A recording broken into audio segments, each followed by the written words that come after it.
ప్రపంచము మూలలకు విస్తరించిన ప్రియమైనటువంటి తెలుగు వారికి అందరికీ కూడా క్రీస్తు నామములో శుభాభివందనాలు తెలియజేస్తున్నాను. ఈ యొక్క జూలై మాసం నందు మనము అంత్యకాల సంకేతాలు ఎండ్ టైమ్ సైన్స్ అన్నటువంటి శీర్షికన మనము అనేక సత్యాలు మనము ప్రతిదినము తెలుసుకుంటున్నాము. అందులో భాగంగా నేటి దినమునందు మన యొక్క ప్రత్యేక పాఠము యాకోబు కష్టాలు, జాకోబ్స్ ట్రబుల్. మరి దీని కొరకై ఏర్పాటు చేయబడినటువంటి కీలకమైనటువంటి వచనం కొరకు ఇర్మియా ప్రవక్త అయినటువంటి ఇర్మియా రాసినటువంటి 30వ అధ్యాయము 7వ వచనం చదువుకుందాం. మీ దగ్గర బైబిల్స్ ఉన్న ఎడల మరి ఓపెన్ చేయవలసిందిగా కోరుతున్నాను. ఇర్మియా 30వ అధ్యాయము 7వ వచనము. అయ్యో, ఎంత భయంకరమైన దినము! అట్టి దినము మరి ఒకటి రాదు. అది యాకోబు సంతతి వారికి ఆపద తెచ్చు దినము. అయినను వారు దానిలో పడకుండా రక్షింపబడదురు. ఇంగ్లీష్లో కూడా చదువుకుందామండి. How awful the day will be, none will be like it. It will be a time of trouble for Jacob, but he will be saved out of it. Amen. కాబట్టి యొక్క వాక్యంలో మనం చూస్తే అది యాకోబు సంతతి వారికి ఆపద తెచ్చు దినము. ఒక స్పెసిఫిక్ ఆ సంతతి వారికి ప్రత్యేకమైనటువంటి ఆ సంతతి యాకోబు సంతతి వారికి ఆపద తెచ్చు దినము అని చెప్పి మనం చూస్తున్నాము. కానీ ఎండ్లో చూడండి, మళ్ళీ రక్షణ అయినను వారు దానిలో పడకుండా రక్షింపబడదు. అయ్యో, ఎంత భయంకరమైన దినము! How awful that will be, that day will B. భయంకరమైనటువంటి దినాలు రాబోతున్నాయి ప్రియులారా. మరి అట్టి దినం మరి ఒకటి రాదు. Sometimes there are good days, bad days, happy days, sad days, rainy day, sunny day. అట్లా అన్ని రకరకాలైనటువంటి దినాలు ఉంటుంటాయి. ఇటువంటిది ఆ ప్రత్యేకమైనటువంటి భయంకరమైనటువంటి దినము.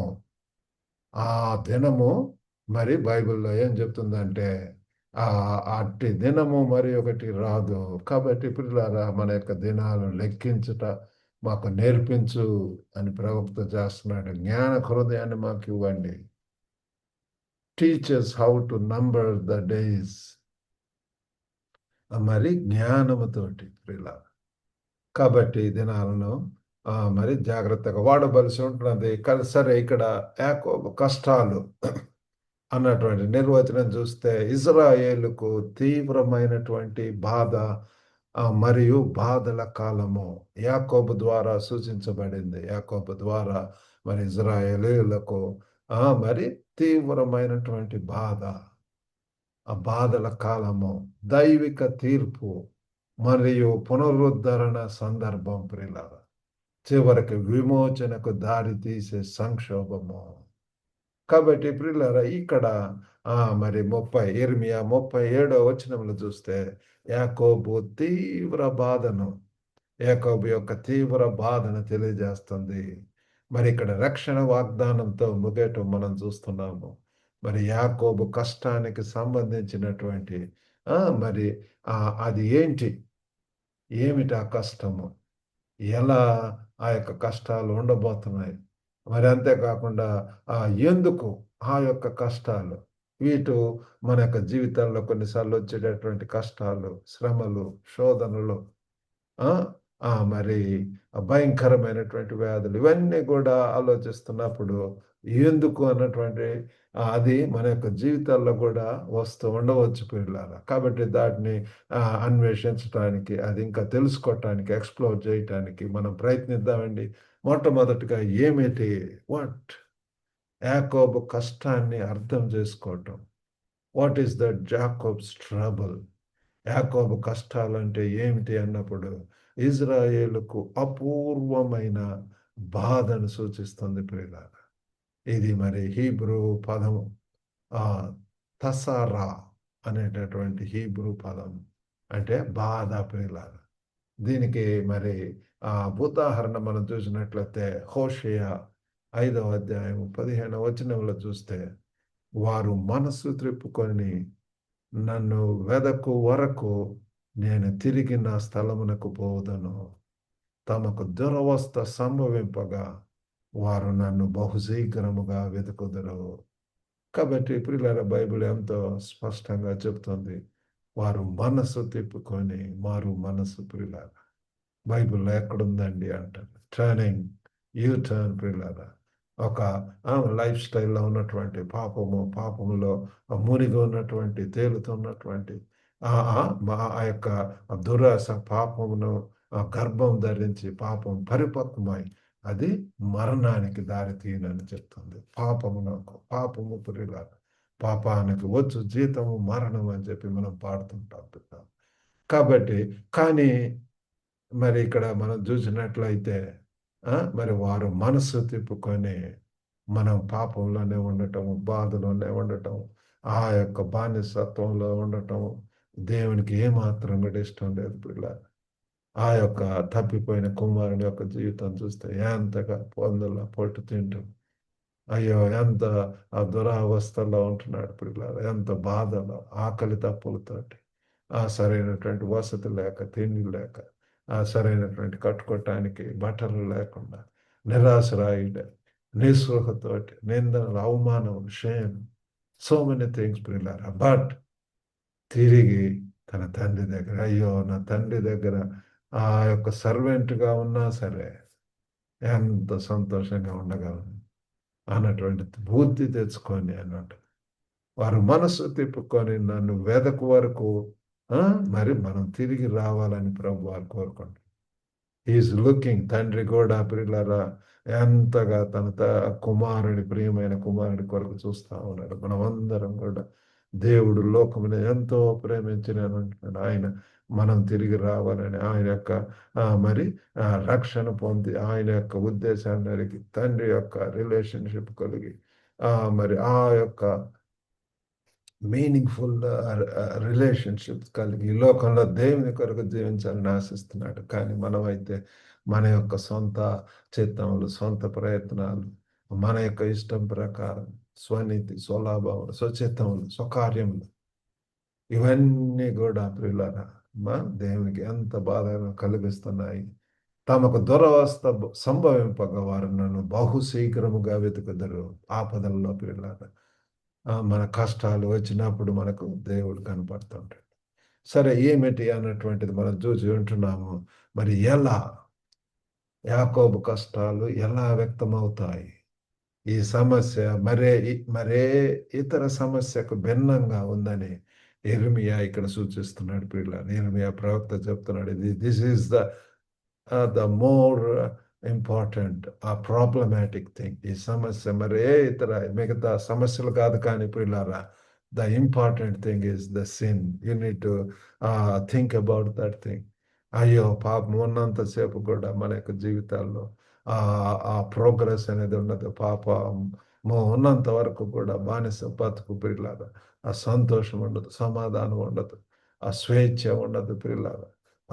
మరి విడుదలైనటువంటి జీవితం, విశ్వాసపు జీవితం, విజయవంతమైన జీవితం, మరి పశ్చాత్తాపము మరియు ఆధ్యాత్మిక మేలులకు ఉత్ప్రేరకంగా పనిచేస్తుంది ప్రియులారా పశ్చాత్తాపం. మరి ఆధ్యాత్మిక మేలుకొల్పు, ఎన్లైటన్మెంట్, స్పిరిచువల్ ఎన్లైటన్మెంట్ అవి మనకి ఎంతైనా అవసరం అంటున్నాడు ఇక్కడ. మరి యాకోబు కష్టాలు అన్నప్పుడు ఈ రీతిగా మనము తెలుసుకోవచ్చు. మరి బైబిల్‌లో కూడా దానియేలు 12:1 చూస్తే, ఆ కాలమందు నీ జనుల పక్షమున నిలుచున్నట్టి మహా అధిపతియగు మిఖాయేలు వచ్చును. అప్పుడు నీ జనులు రాజ్యంగా కూడిన కాలం మొదలుకొని ఈ కాలం వరకు ఎన్నటికీ కలుగునంత ఆపద కలుగును. అయితే నీ జనులలో గ్రంథమునందు దాఖలైన వారెవరో వారు తప్పించుకొందరు. అయ్యో, one day great tribulation is going to come. మన యొక్క ఆ జీవ గ్రంథంలో మన యొక్క పేరు లేకపోతే పిల్లరా, మనకు ఆ యొక్క ఆపదలు మరి ఆ యొక్క శ్రమల కాలం రాబోతుంది, ట్రిబులేషన్ పీరియడ్. అయ్యో, దాని నుంచి మనం తప్పించుకోవాలి అంటే మనము మరి ఆ యొక్క గ్రంథమందు దాకా అవ్వవలసినటువంటి వారు మాత్రమే వారు తప్పించుకుంటారు. మిగతా వాళ్ళందరూ కూడా ప్రియులారా ఆపదలు, బాధలు, దుఃఖములు, నరకాగ్నిలో, నిత్య నరకాగ్నిలో. అది ఎంత మాత్రం దేవునికి ఇష్టం లేదు. దేవుడు ఇంకా సమయం ఇస్తున్నారు పిల్లలు. ఈవెన్ నా ఇప్పుడైనా సరే తిరిగి రండి అని మన పశ్చాత్తాపంలో తగ్గించుకొని మరి దేవుని సన్నిధిలో శరణు వేడుకున్నప్పుడు విడుదల, రక్షణ, విమోచన, విజయవంతమైన జీవితం, విశ్వాసంతో కూడిన జీవితం ఉండబోతుంది. మరి ఎందుకు యాకోబు కష్టాల ఉద్దేశం ఏంటి? ఎందుకు ప్రియులారా మన యొక్క జీవితాల్లో సమస్యలు, మరి ఆ శ్రమలు, ఎటువంటి శోధనలు, సఫరింగ్స్, ప్రాబ్లమ్స్ ప్రతి ఒక్కరి జీవితంలో ప్రియులారా, నా యొక్క జీవితంలో కూడా ఎన్నో శ్రమలు వచ్చి ఎన్నో భయంకరమైనటువంటి మరి వాటి గుండా వెళ్ళి ఉంటున్నాను. జాబ్ లేనటువంటి పరిస్థితి, లేకపోతే ఆ జబ్బుతో స్ట్రగుల్ అవ్వటం పిల్లలు, ఆయాసంతో ఎంతో కాలం మరి అటువంటి స్ట్రగుల్ పిల్లలు.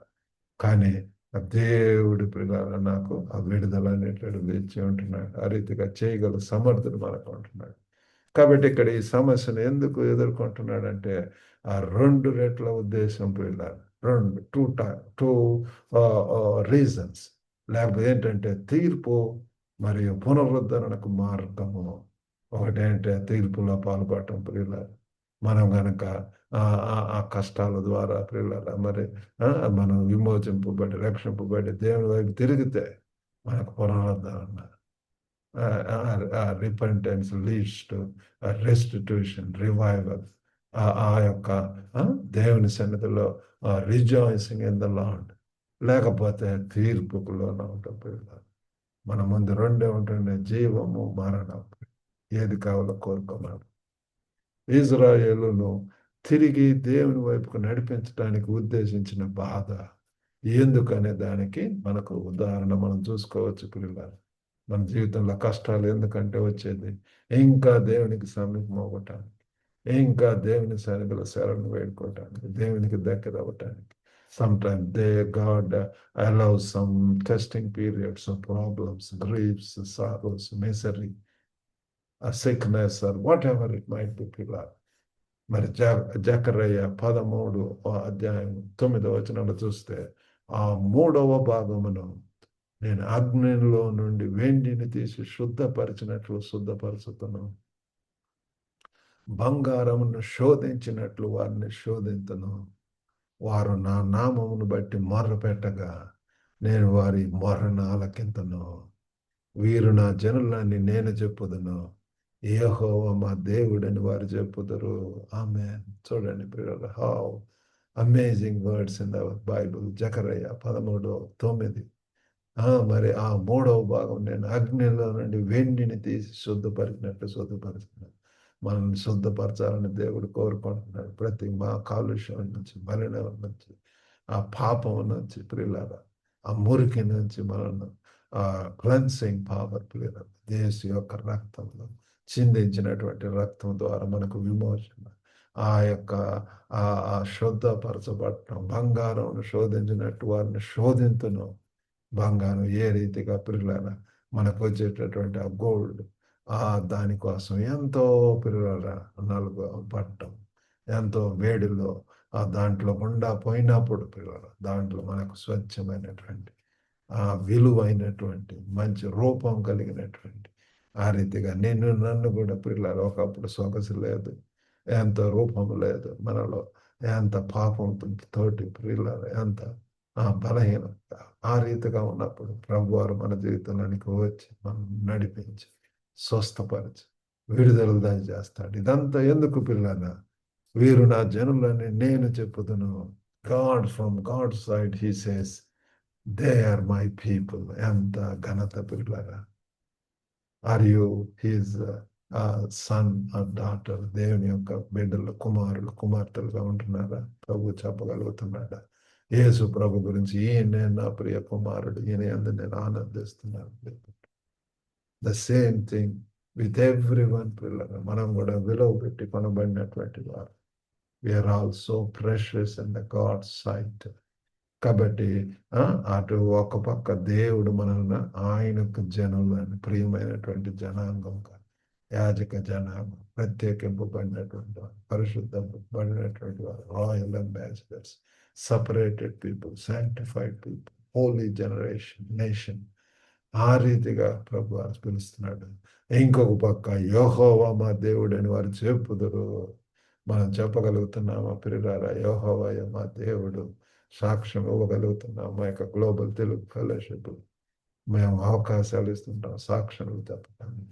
యెహోవాయే మా దేవుడు. ఏ రీతిగా దేవుడు అంటున్నాడు, యేసు ప్రభువు రక్షకుడుగా ఏ రీతిగా అయి ఉంటున్నాడో మనము చెప్పవలసినటువంటి వారమై ఉంటున్నాం ప్రియులారా. కాబట్టి ముగింపులో మరి యాకోబు కష్టాలు, బాధల యొక్క వాస్తవికతను మనం తెలుసుకోవాలి. దేవుని విమోచన ఉద్దేశాన్ని మనకు హామీ ఇస్తుంది ప్రియులారా. మరి యాకోబు కష్టాన్ని ఎదుర్కొన్నప్పటికీ అది రక్షింపబడినట్లే మనం కూడా ఆశను కనుగొనవచ్చు, అటువంటి నిరీక్షణ ప్రియులారా. కాబట్టి మన యొక్క జీవితాలు కూడా ఒకసారి రిఫ్లెక్ట్ చేసుకుందాం, పరీక్షించుకుందాం ప్రియులారా. ఏమిటి వాట్ మన యొక్క జీవితాల సమస్యలు, మన యొక్క జీవిత సవాళ్ళలో, ఛాలెంజెస్లో ఈ యొక్క యాకోబు కష్టాలు ప్రియులారా మీరు ఎలా మరి అర్థం చేసుకుంటున్నారు? మీ కుటుంబంలో కూడా వచ్చేటువంటి సమస్యలు, లేకపోతే ఈ యొక్క కష్టాలు, we may be undergoing through some trials, tribulation, challenges, some sort of grief, ప్రియులారా, some sort of suffering, sickness, ప్రియులారా. కాబట్టి అవి వచ్చినప్పుడు we need to welcome them, we need to accept them, we need to humble ourselves. మరి ఎలా ఇతరులను వారి ఇబ్బందుల్లో ఎలా ప్రోత్సహించగలరు? దేవుడు మనకు ఇచ్చేటటువంటి ఇవన్నీ కూడా ప్రియులారా అవి మనకు అర్థం చేసుకొని ఇతరులు కూడా అటువంటి సమస్యలు ఉన్నటువంటి వారికి మనం ప్రార్థన చేయటానికి, వారిని ఎంకరేజ్ చేయటానికి, ప్రోత్సహించడానికి ప్రియులారా.